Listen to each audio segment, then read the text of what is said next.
Naqueles dias veio Jesus de Nazaré da Galileia e por João foi batizado no rio Jordão. Logo ao sair da água, viu os céus rasgarem-se e o Espírito descendo como uma pomba sobre ele. Então foi ouvida uma voz dos céus: Tu és o meu Filho amado, em ti me comprazo. Vamos orar mais uma vez? Deus, nós te agradecemos pela tua palavra, porque foi por meio da sua palavra que nós fomos alcançados, e é por meio da sua palavra que estamos sendo sustentados no teu caminho a cada dia. E o nosso desejo aqui nessa noite é buscar alimento espiritual, é buscar combustível para que possamos continuar perseverando nessa jornada que o Senhor mesmo nos colocou. Se o Senhor nos colocou, o Senhor provê também o alimento espiritual que precisamos e o temos diante de nós, que é a sua palavra. Faz de nós pessoas atenciosas nessa noite, faz de nós pessoas desejosas de ouvir a tua palavra, para que possamos aprender acerca da vida cristã, acerca de Jesus Cristo, nosso único e suficiente Salvador. Por isso nós oramos e agradecemos no nome de Jesus. Amém. Meus irmãos, o tema da nossa mensagem é os primeiros passos de Jesus rumo ao pecador. E falar de primeiros passos é algo interessante, não é? Porque quase todos os pais, quase todas as mães guardam um momento marcante na sua vida. O momento onde o seu filho ou a sua filha deu os seus primeiros passos. Todos os pais, todas as mães têm um vídeo desse momento e volta e meia revisitam aquele vídeo onde viram os primeiros passinhos dos seus filhos. Aquelas crianças ainda com as perninhas um tanto quanto frágeis, tentando se equilibrar e dar os seus primeiros passos. A Bíblia não nos conta, por exemplo, quando foi que Jesus deu os seus primeiros passos. A Bíblia fala acerca de quando Jesus era um bebê, mas não detalha esse momento que seria um tanto quanto curioso se a gente pudesse ter acesso. Mas a Bíblia não o trata. Mas a Bíblia fala dos primeiros passos de Jesus rumo ao pecador no seu batismo. Marcos narra os primeiros passos que Jesus deu rumo a pecadores como eu e como você, quando foi se batizar no Rio Jordão, se submetendo ao batismo de João Batista. Conforme a gente pôde observar nas últimas semanas, né, a gente viu na semana passada um desses eventos, Marcos ele constrói o seu evangelho demonstrando ali alguns eventos que são preparatórios para Jesus, para que ele comece então de fato o seu ministério. Parece que Marcos, ele queria deixar claro no seu texto que aquele Jesus, aquela boa notícia que ele anuncia no capítulo 1 e no versículo 1, estava apta, Jesus estava apto para cumprir o seu ministério, para começar a pregar o evangelho, para começar a realizar sinais, prodígios e caminhar rumo à morte e à ressurreição. No texto anterior, se você der uma olhada nos versículos 2 a 8, a gente viu esses textos na semana passada, você vai perceber o primeiro desses três eventos, que é o evento preparatório onde o surgimento de João Batista marca a narrativa ali de Marcos. Então, quais são esses três eventos? O surgimento de João Batista, o batismo de Jesus e, por fim, a tentação de Jesus no deserto. São eventos que Jesus passa antes de fato começar a desencadear o seu ministério terreno. A gente viu acerca de João Batista na semana passada e nessa semana, hoje, a gente vai ver acerca do segundo evento preparatório antes de Jesus começar seu ministério, que é o seu batismo. Era necessário, meus irmãos, que o batismo ele acontecesse. O batismo de Jesus deveria acontecer. E esse evento carrega consigo algumas verdades que são preciosas sobre Jesus, que podem se aplicar também na nossa vida cristã. A gente aprende muito com Jesus por meio do seu batismo. E a gente vai tentar ver quais são essas verdades. vamos tentar dar uma olhada em pelo menos 3 princípios importantes que a gente pode aprender no texto que a gente fez a leitura, que narra o batismo de Jesus. O primeiro, a gente vai ver um em cada versículo. No versículo 9, o versículo 9 vai dizer: naqueles dias veio Jesus de Nazaré da Galileia e por João foi batizado no Rio Jordão. A primeira coisa que nós aprendemos aqui é que Jesus escolheu se identificar com os pecadores por meio do seu batismo. Jesus se identificou com os pecadores. Essa é a primeira aparição, meus irmãos, de Jesus registrada no Evangelho conforme Marcos. É a primeira vez, se você começar a ler o Evangelho de Marcos como um todo, na íntegra, é a primeira vez que Jesus ele vai aparecer. Obviamente, em outros evangelhos, a gente tem narrativas de momentos anteriores a esse da vida de Jesus, como, por exemplo, o seu nascimento. Mateus capítulo 1, Lucas capítulo 2, narram o nascimento de Jesus, dão importância para esse evento tão especial. E Lucas, que é um evangelista mais detalhista, né? Gosta de muitos detalhes, ele até considerou importante narrar um pedacinho ali da adolescência ou pré-adolescência de Jesus. Mas Marcos, ele registra Jesus a partir do versículo 9 do seu capítulo 1. É a primeira vez que Jesus aparece aqui. E o fato de Marcos não ter registrado nada sobre a vida de Jesus, meus irmãos, antes do seu surgimento, para o cumprimento de seu ministério, nos faz perceber como a vida de Jesus, até os seus aproximados 30 anos, foi uma vida comum. Jesus foi um homem comum, igual qualquer outra pessoa. Jesus escolheu ser um homem comum, como cada um de nós. O mesmo Jesus, que é digno de adoração, que é digno de glória, que é digno de honra, escolheu viver uma vida ordinária por um grande período da sua vida.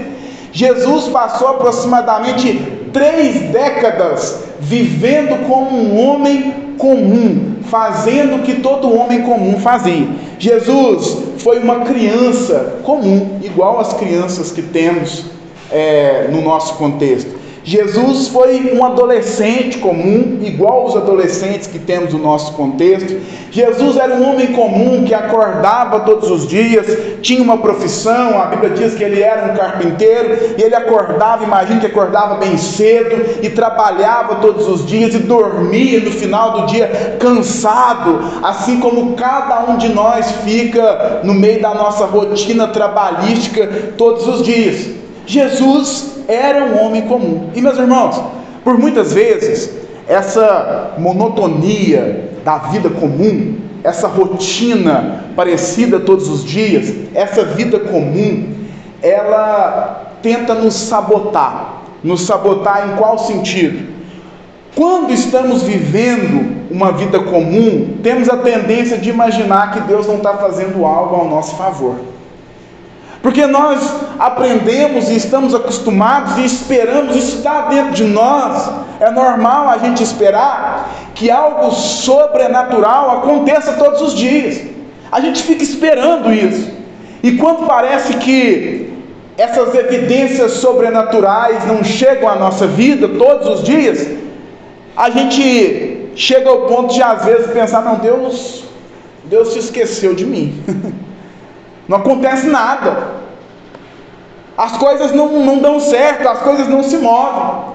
Essa vida comum demais pode significar que Deus não está olhando para mim. Mas, meus irmãos, olhem para a vida de Cristo, que era o próprio Filho de Deus, que viveu aproximadamente 33 anos.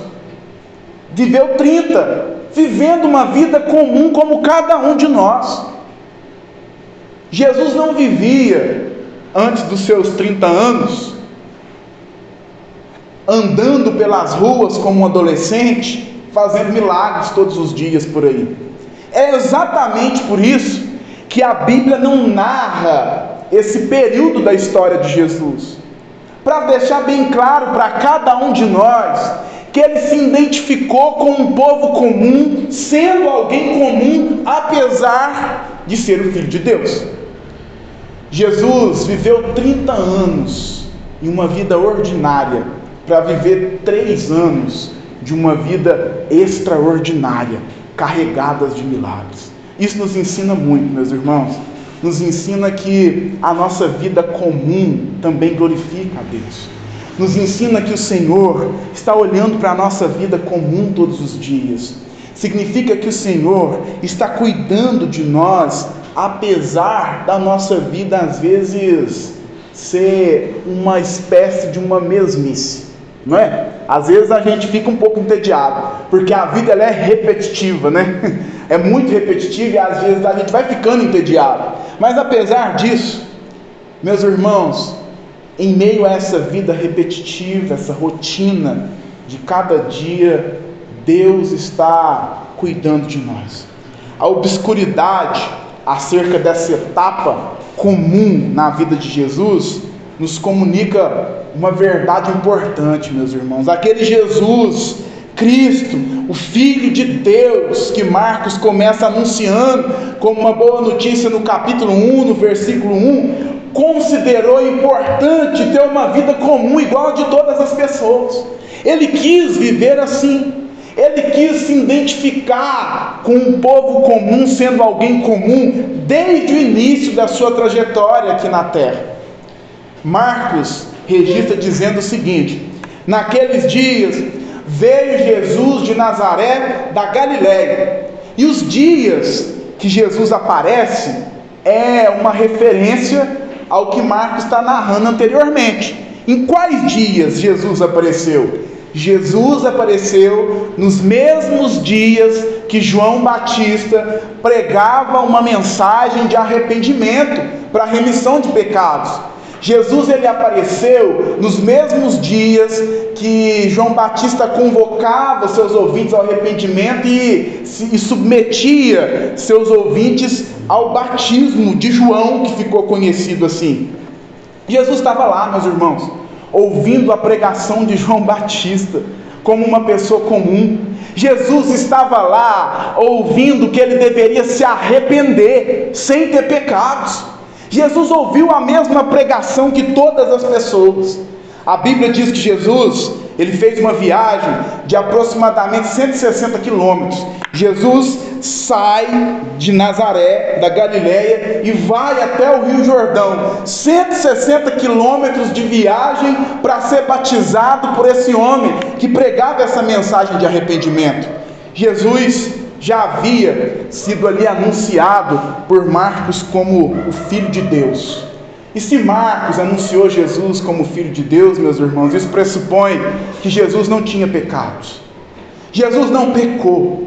Jesus não pecou em nada, mas se submeteu a um batismo que era para pecadores.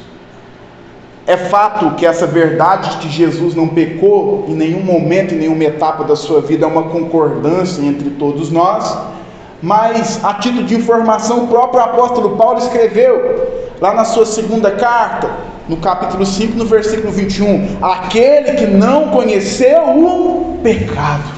Ele não pecou, mas está se submetendo a uma prática de alguém que pressupunha pecados. Porque João pregava exatamente para aqueles que deveriam se arrepender dos seus pecados. Meus irmãos, diferente de Adão, que no Éden pecou, quando o mundo ainda não havia conhecido o pecado. O mundo não conhecia o pecado e Adão e Eva pecaram. Jesus, em um mundo onde o pecado já era conhecido, Jesus, em um mundo onde o pecado já dominava o coração de toda a humanidade, não pecou. Não pecou. Passou ileso.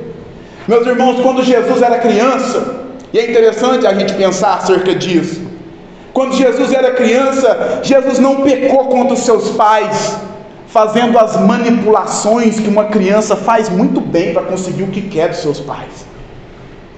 Jesus não pecou quando era uma criança.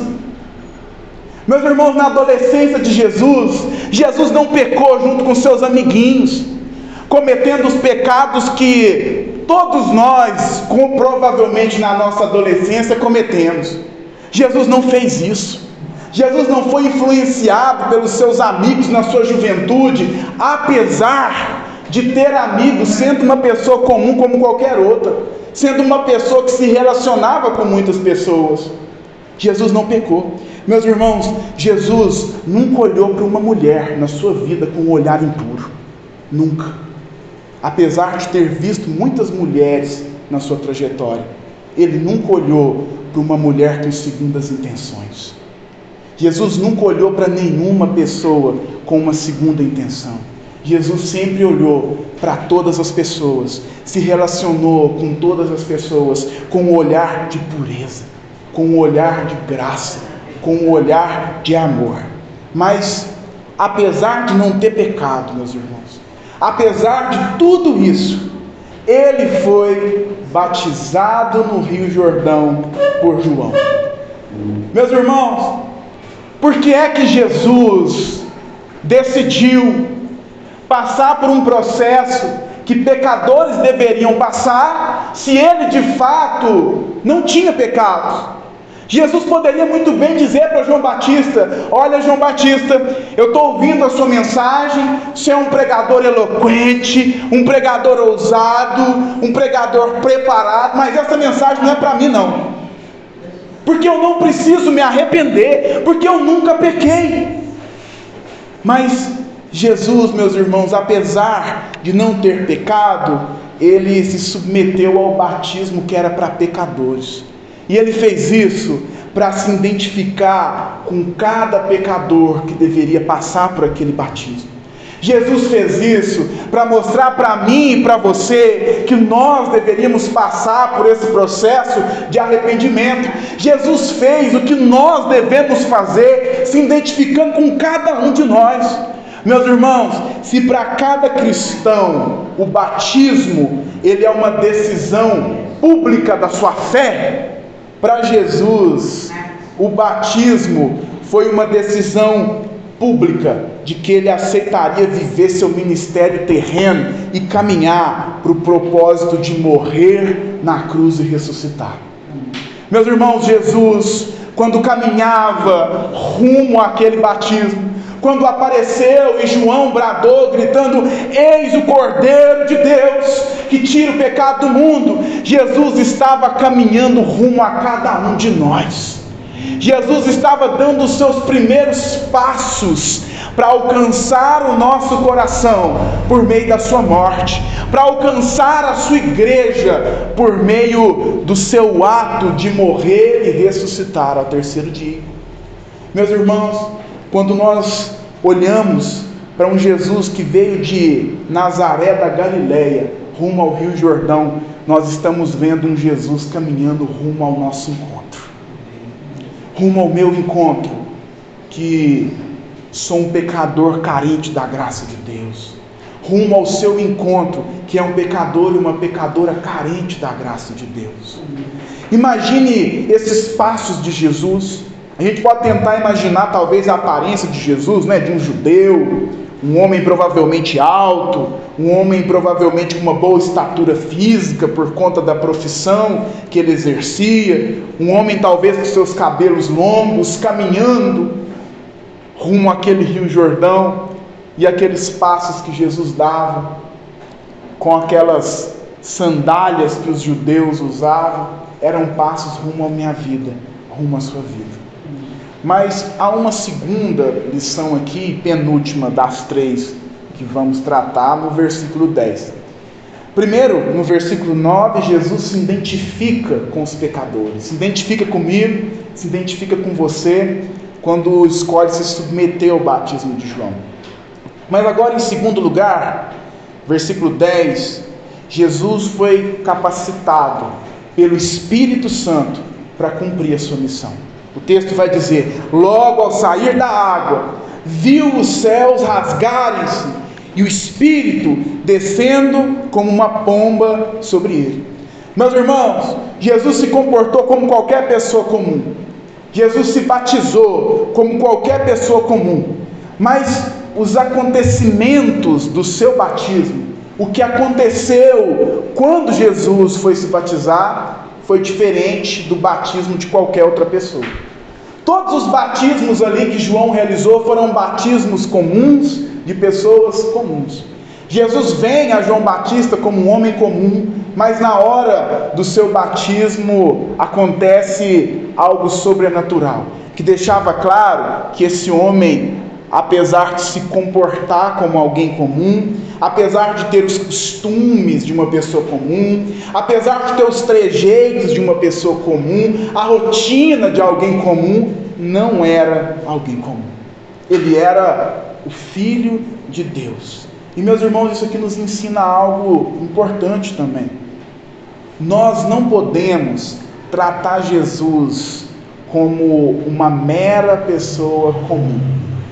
Por que eu estou querendo dizer isso? Porque ao longo de toda a história, sempre houve esse exercício de tentar fazer uma espécie de um reducionismo de quem Jesus é, de quem Jesus foi, de quem Ele é. Muitos lidam com Jesus como se Ele fosse apenas um profeta. Jesus foi mais um dos profetas, assim como Eliseu, como Elias, assim como Isaías, dentre outros. Alguns dizem que Jesus, ele foi um cara legal, apenas isso.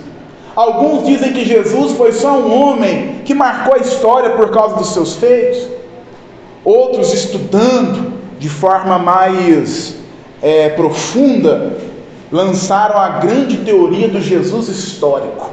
E que teoria é essa? É a tentativa de tratar, de lidar com um Jesus que é apenas histórico. E apesar dessa pesquisa de um Jesus histórico nos revelar muitas coisas interessantes, Jesus não foi apenas um mero homem que passou pela história. Jesus foi o Filho de Deus entrando na história.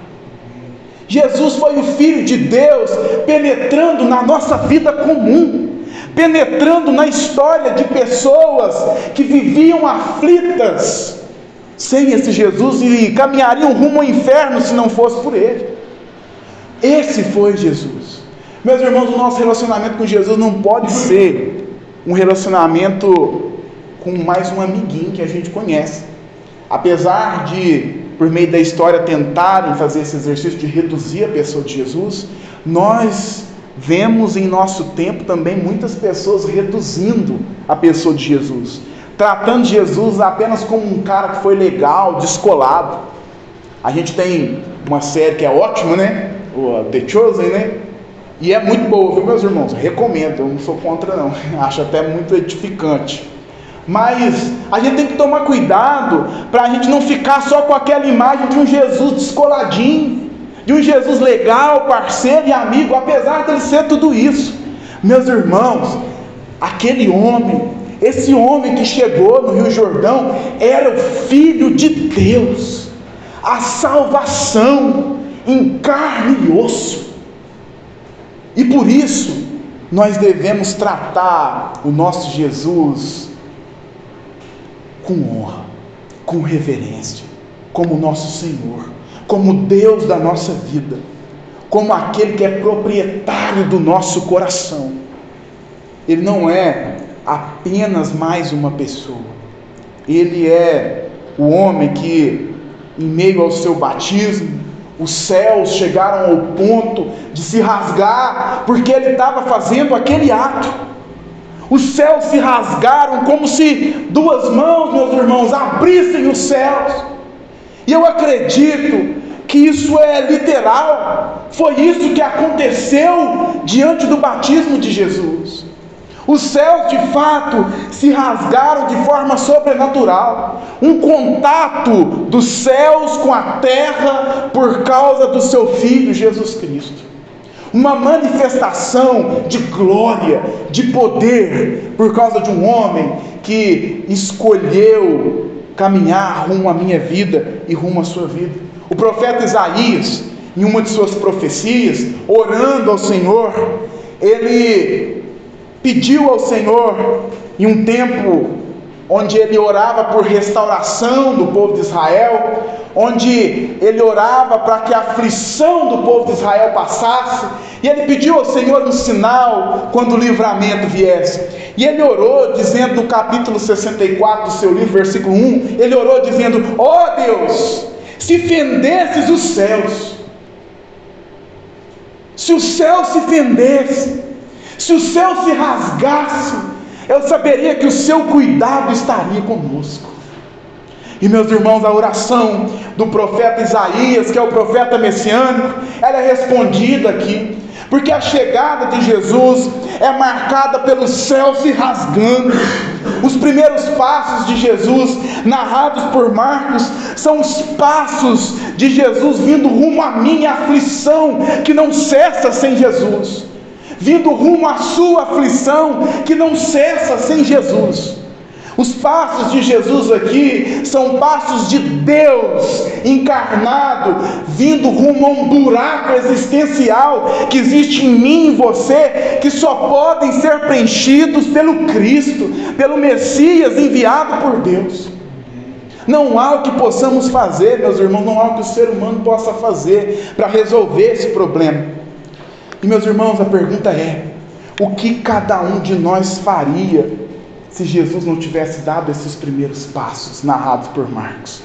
O que seria de mim se Jesus não tivesse dado esses primeiros passos rumo ao seu batismo? O que é que seria da sua família se Jesus não tivesse dado esses primeiros passos rumo ao seu batismo que Marcos narrou? Mas, além do céu se rasgar, foi visto o Espírito descendo como pomba sobre ele. O texto diz isso. E aqui há uma clara evidência de Marcos tentar fazer uma conexão, simbolizando o Espírito Santo. A pomba é simbolizada aqui como o Espírito Santo repousando, voando, batendo asas ali sobre Jesus. E meus irmãos, isso deixa claro como Jesus, ele foi dependente do Espírito Santo no seu ministério. Jesus fez toda a sua obra nessa terra. Jesus realizou todos os seus prodígios, sinais e milagres por meio do poder do Espírito Santo. Esses eventos preparatórios antes de Jesus começar a pregar deixam claro aqui que Marcos faz questão de mostrar que antes de pregar, antes de operar sinais, antes de começar de fato o seu ministério, o Espírito Santo capacitaria Jesus Cristo para cumprir esse ministério. Para nós, o fato do Espírito Santo aqui ser retratado como uma pomba é até algo comum, não é? Porque a gente aprendeu assim, que pomba significa Espírito Santo, pomba significa paz, alguma coisa assim, né? Mas quando Marcos usa essa comparação aqui, quando ele compara o Espírito Santo com uma pomba, isso aqui era algo raro para aquele povo. Raro porque não era comum o Espírito Santo ser comparado com uma pomba, porque não há nenhum texto bíblico no seu original antes do Evangelho de Marcos que faça essa comparação. O que parece aqui e o que existe no Antigo Testamento é apenas uma passagem em que o Espírito Santo ele pode ser comparado com uma pomba, que é Gênesis capítulo 1, versículo 2. Lá, um texto clássico, né? O texto diz: o Espírito de Deus pairava sobre as águas. E a palavra aqui para pairava é a palavra bater asas, a tradução, ou literalmente é a palavra chocar. Então lá no livro do Gênesis, quando o texto diz o Espírito de Deus pairava sobre as águas, é como se o texto dissesse: o Espírito Santo batia as asas sobre a sua criação, sobre a face da terra. O Espírito Santo chocava a criação sobre a face da terra. O Espírito Santo participou, sendo Deus, da criação de todas as coisas. E meus irmãos, o mesmo Espírito que fez parte da criação, preparando todas as coisas, lá no livro do Gênesis, é o Espírito Santo que está capacitando Jesus para cumprir o seu ministério.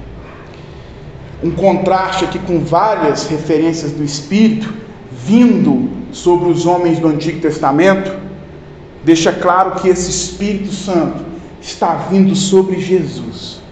O profeta Isaías já havia profetizado isso. Isaías capítulo 11, versículo 2, anota esse versículo aí ou abre lá, meus irmãos. Olha o que Isaías disse, meus irmãos: repousará sobre ele o Espírito do Senhor, o Espírito de sabedoria, de entendimento, o Espírito de conselho, o Espírito de fortaleza, o Espírito de conhecimento e de temor do Senhor. Isaías já havia predito que no batismo de Jesus, o Espírito Santo repousaria sobre o Messias escolhido. E Marcos aqui, ele queria deixar bem claro que Jesus ia conduzir o seu ministério debaixo do poder do Espírito Santo. Que Jesus ia ser dependente do Espírito Santo. E meus irmãos, o cristão, eu e você, somos dependentes desse mesmo Espírito. Para viver como um cristão, a gente precisa do Espírito Santo. Quando a gente olha para Jesus, para os seus feitos, para a forma como ele falava, para a sabedoria como ele conduzia cada momento e situação, a gente enxerga o reflexo perfeito, o exemplo perfeito do que é viver uma vida debaixo da direção do Espírito. E meus irmãos, nós precisamos desse Espírito Santo para que possamos viver essa nossa vida comum, ainda que ela seja comum. Meu querido, é o Espírito Santo que enche um pai de coragem para que ele possa ser um pai conforme a Bíblia. Minha irmã, é o Espírito Santo que enche uma mãe de coragem. É o Espírito Santo que capacita uma mãe para que ela seja uma mãe conforme a Bíblia.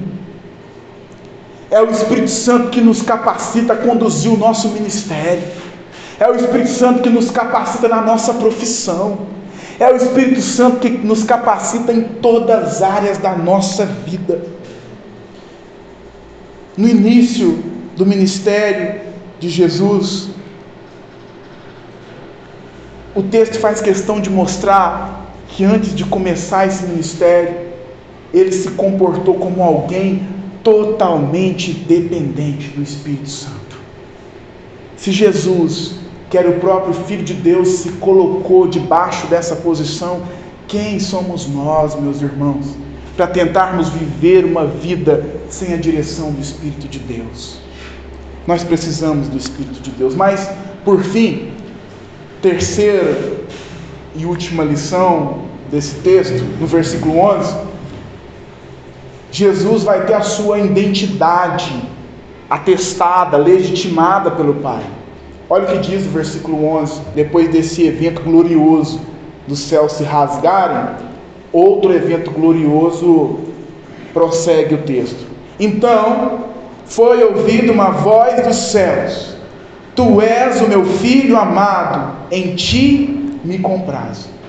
Então, além do céu ter se rasgado, o Espírito ter descido sobre Jesus como uma pomba e sobrevoado a pessoa de Jesus, foi ouvida ali uma voz.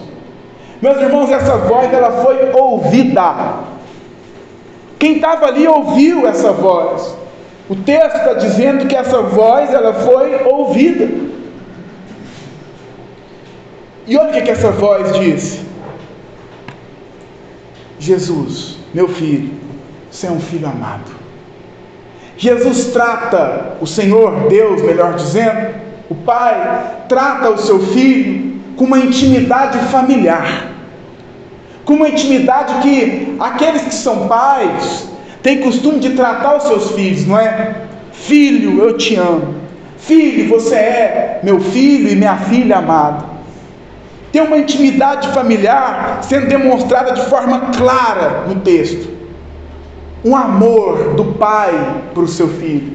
Mas eu gostaria de te atentar para o fato de que, além da voz de Deus está aqui proclamando um amor de um pai para um filho, Deus está recitando textos do Antigo Testamento. Deus está falando de textos que já falavam acerca desse momento.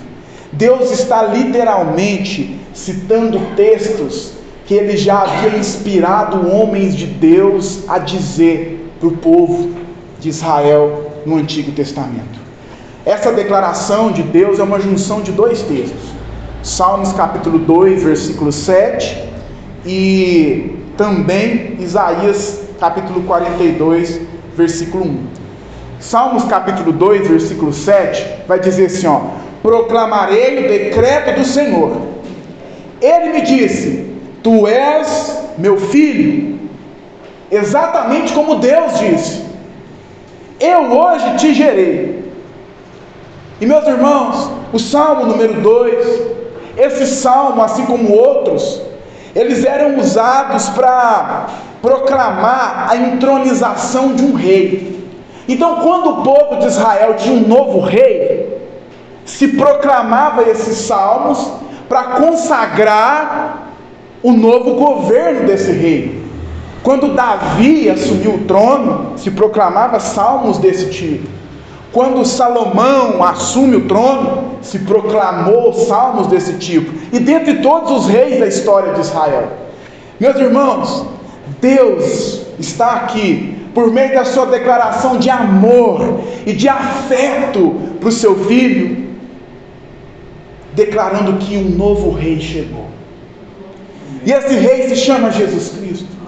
Alguns reis, meus irmãos, eles chegam na terra e se assentam no trono, mas Jesus, um novo rei, ele chega na terra, se identifica com pecadores e se submete a um batismo que todos os pecadores se submetiam.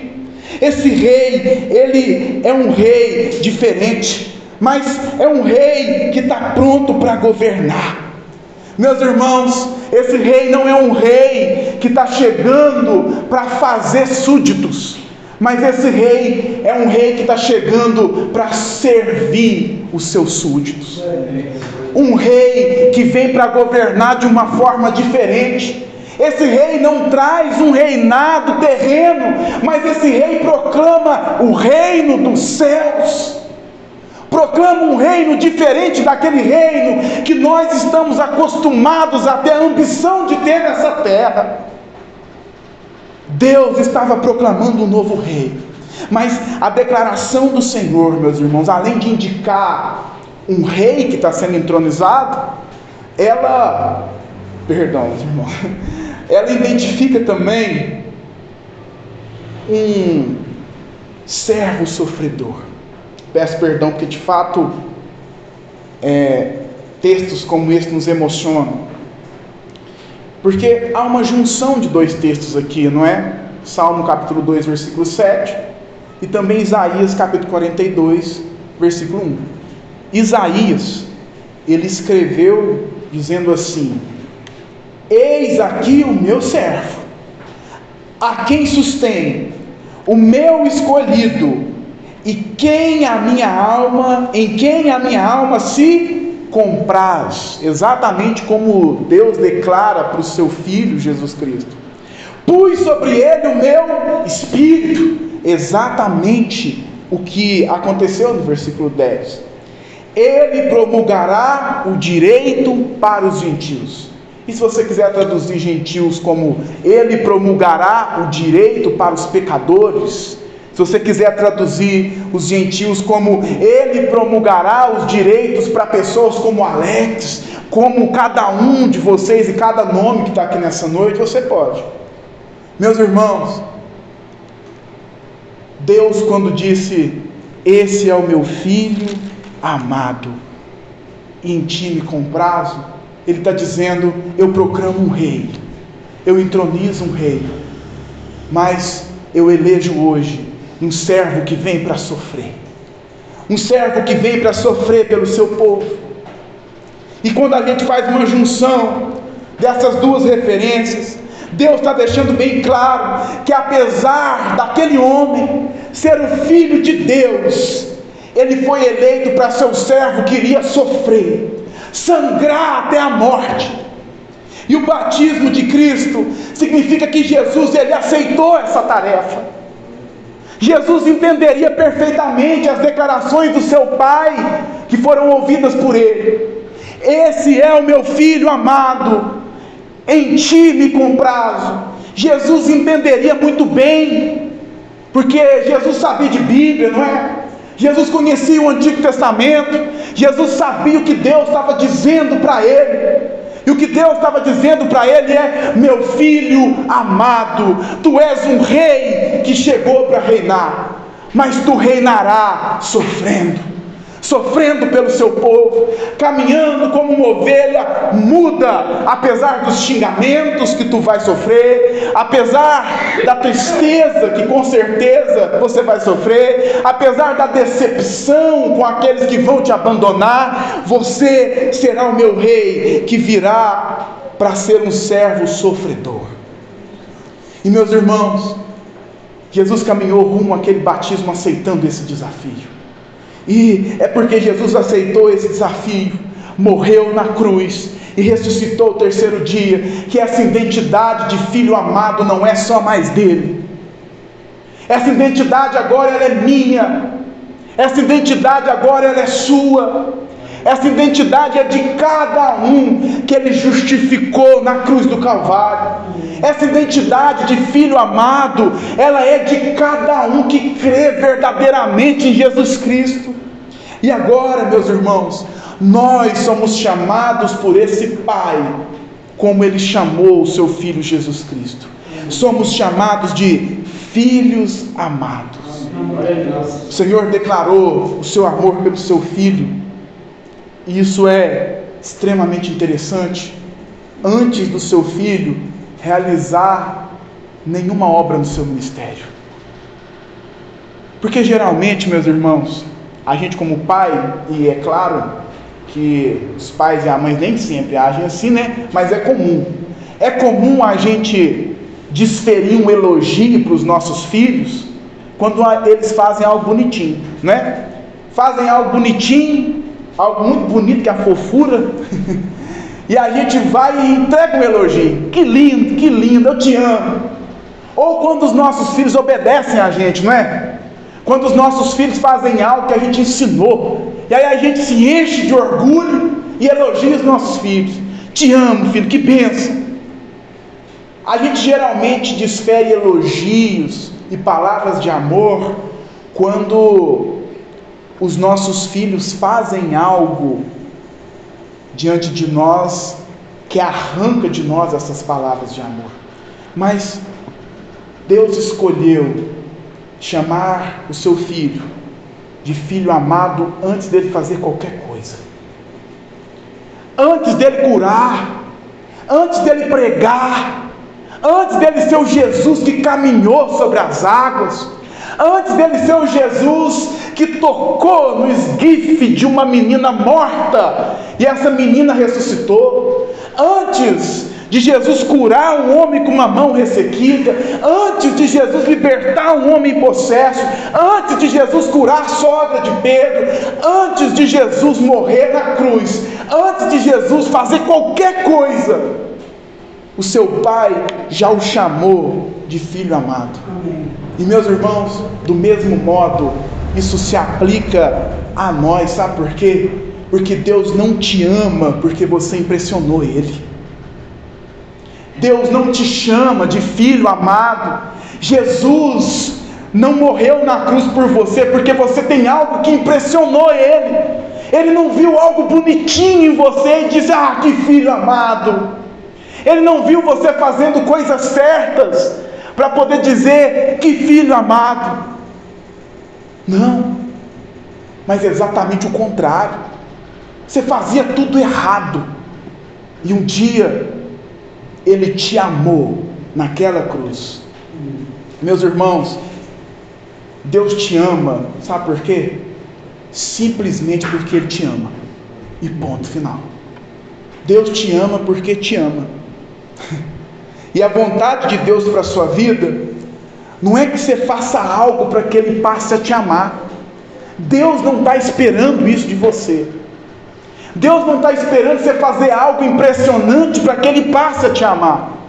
Mas, ao contrário disso, Deus quer que você viva para Ele, porque Ele já te amou. A Bíblia diz que Ele nos amou primeiro. Nos amou primeiro do que nós. E porque Ele nos amou primeiro, nós o amamos. O nosso amor por Jesus não é um start para uma vida que glorifica Jesus, mas o amor de Jesus, o amor de Deus, é o start para uma vida de amor com Deus, para a nossa vida de amor com Deus. Eu quero encerrar. Há um filme, se os irmãos não tiveram oportunidade de ver, eu até indico, se chama As Crônicas de Nárnia. Na verdade é uma trilogia de filmes e um conjunto, se você gosta de ler, é um conjunto de 7 livros. E As Crônicas de Nárnia, elas narram a seguinte história, para os irmãos que não viram, podem se localizar. As Crônicas de Nárnia narram a história de um povo que vivia em Nárnia. E Nárnia era um lugar enfeitiçado por uma feiticeira, que o filme chama de Feiticeira Branca. É um filme de ficção. E o feitiço dessa feiticeira fez com que Nárnia vivesse eternamente no inverno. E por Nárnia viver eternamente no inverno, o Natal nunca chegava. Então aquele povo vivia uma vida sombria, os habitantes de Nárnia. Mas o filme narra um leão chamado Aslan. E Nárnia vive um inverno eterno por causa da ausência de Aslan. O leão, Aslan, o principal personagem do filme, quando ele aparece, o inverno de Nárnia vai embora. E Nárnia então passa a ver o verão, a primavera, os dias floridos. E meus irmãos, é interessante a cena do filme, porque Nárnia está toda coberta de inverno, de neve, e de repente o leão, o Aslan, ele aparece, e ele caminha em meio a Nárnia. E ao decorrer que ele vai caminhando, aonde Aslan pisa, o inverno vai embora, as flores florescem, a luz do sol bate no rosto dos personagens do filme, e aonde Aslan vai passando, o mundo vai voltando ao normal, o mundo vai se redimindo, a tristeza, a angústia dos moradores de Nárnia vai indo embora. E meus irmãos, eu sei que eu estou tentando ser um pouco muito ousado com essa comparação, mas se os irmãos puderem ver o filme, vão ver uma nítida representação de Aslan como o leão da tribo de Judá e Jesus Cristo que vem para redimir o seu povo. E quando eu olho para Jesus caminhando rumo ao seu batismo, surgindo na narrativa de Marcos, eu vejo Jesus caminhando rumo a um povo que vai ser redimido.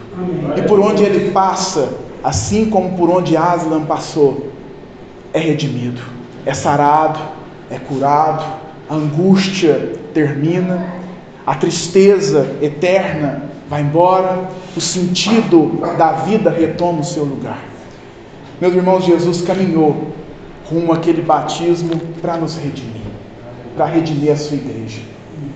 E ele cumpriu o seu desafio, morreu e ressuscitou. Eu quero deixar 3 princípios práticos aqui para que a gente encerre. Primeiro, é te convidar a olhar para esse texto com um olhar onde a Trindade, o Pai, o Filho e o Espírito Santo, eles aparecem nesse texto, né?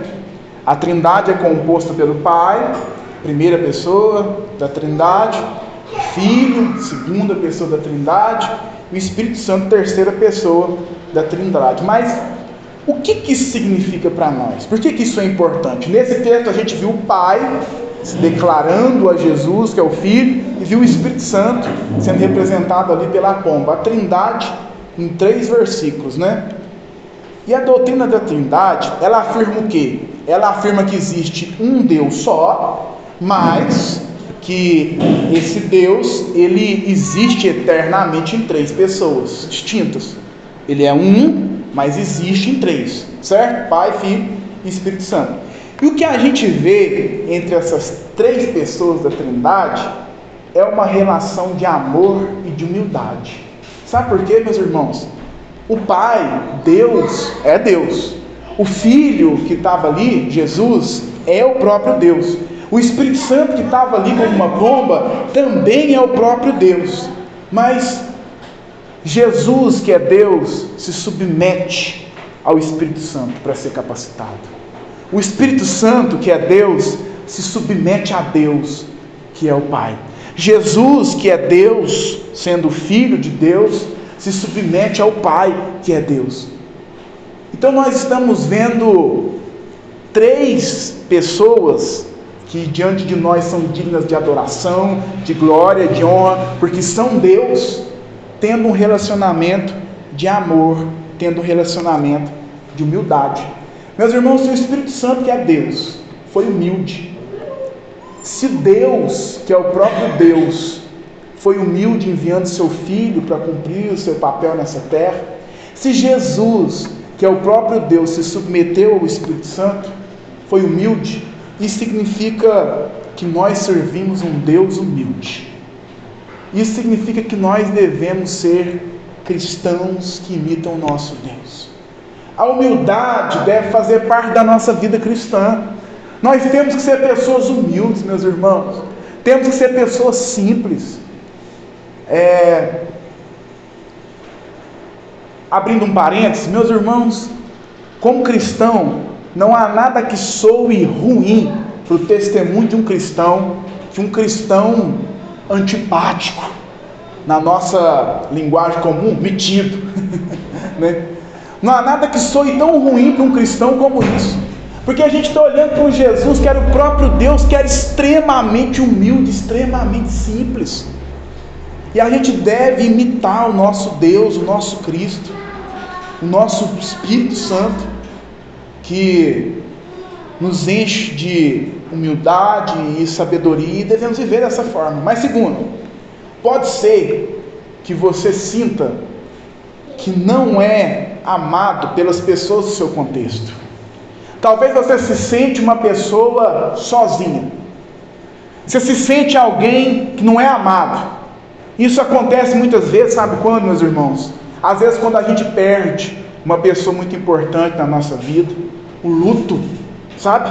Aquela pessoa que a gente mais considerava ser a pessoa que nos dava aconchego e amor, e a gente perde aquela pessoa da nossa vida, e aí a gente passa a se sentir como se a gente não fosse amado. A gente sente falta daquela pessoa que tanto nos amava e não está aqui mais, ou por qualquer outro motivo da sua vida, talvez você sinta essa ausência de amor. Eu queria te relembrar que a declaração do Senhor ao seu filho é para você. É para você. Há um Deus que te ama. Há um Deus que te trata como um filho amado. E é com essa identidade, meus irmãos, de filho amado, que você deve acordar e viver sua vida todos os dias. Você deve acordar e ir para o seu trabalho todos os dias sabendo que você é um filho amado. Você deve acordar e ir para os seus estudos sabendo todos os dias que você é um filho amado, sabendo que por causa de Jesus Cristo essa identidade é a sua identidade também. Você foi adotado como esse filho por causa do que Cristo fez na cruz do Calvário.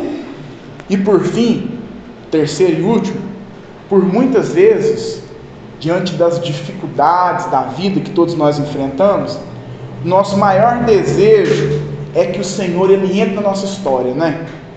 Às vezes a gente está passando por alguma situação, por algum problema, e tudo que a gente quer é uma intervenção de Deus. A gente quer que Deus intervenha na nossa história de alguma forma. É como se a gente clamasse e gritasse: Deus, faz alguma coisa, entra aqui na minha história, entra no meu caminho, entra na minha vida. E meus irmãos, esse texto que expomos aqui nessa noite nos traz uma boa notícia. A boa notícia aqui do Evangelho que é Jesus Cristo, é que esses passos de Jesus rumo ao seu batismo significa que ele entrou na sua história. Ele interviu na sua história. Houve uma intervenção de Deus na sua jornada, na sua trajetória, quando Jesus caminhou rumo ao seu batismo, rumo à sua missão. E ele morreu para redimir os seus pecados, ele morreu para redimir os pecados daquele que crê, e isso para nós basta, isso para nós é o suficiente. E eu gostaria de orar por